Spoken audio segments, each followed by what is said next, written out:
ছাদ বাগান করা যে এত কষ্ট কি আর বলবো, দেখেন 2 দিন পরে পরে এই আগাছাগুলো ওঠে, আর এইগুলো আমার পরিষ্কার করতে যে একটা কষ্ট হয় বলার মতো না, এইভাবে তাই না উঠাইতে হয়। ছাদ বাগান করলে অনেক কষ্ট আছে, দেখেন আমার এই বেগুন গাছের গোড়ার মধ্যে কি পরিমাণে আমার 2 দিন পরে পরে পরিষ্কার করা লাগে।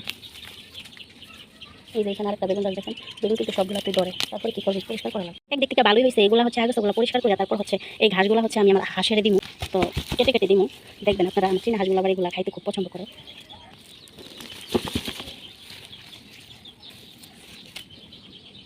আসলে আপনারা চাইলে আমার মতো করে ছাদ বাগান করতে পারেন। ছাদ বাগানে আসলে যত্ন করলে রত্ন মিলে বলে যে, তো হচ্ছে ছাদ বাগান করা তেমন কোনো কঠিন কাজ না, মাড়ি দিয়ে মাড়িগুলো প্রস্তুত করে গাছ লাগাতে পারে।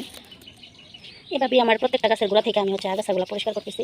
পরিষ্কার করার পরে এই ঘাসগুলো হচ্ছে আমি আমার হাঁসগুলিকে কেটে কেটে ছোটো ছোটো করে দিব, আমার হাঁসগুলি দেখেন খেয়ে ফেলবে। তো হচ্ছে কিছু করার নাই, যেহেতু মাটি আর মাটির মধ্যে গাছ লাগাতে হয়, তো এগুলি পরিষ্কার করতেই হবে, ফলে আমরা আসলে খেতে পারবো কিছু গাছের জুড়গুলো নাহলে খায়া ফেলা, তো গাছে ফলন হবে। এগুলো পরিষ্কার করে রাখলে আপনারা এভাবে করতে পারেন।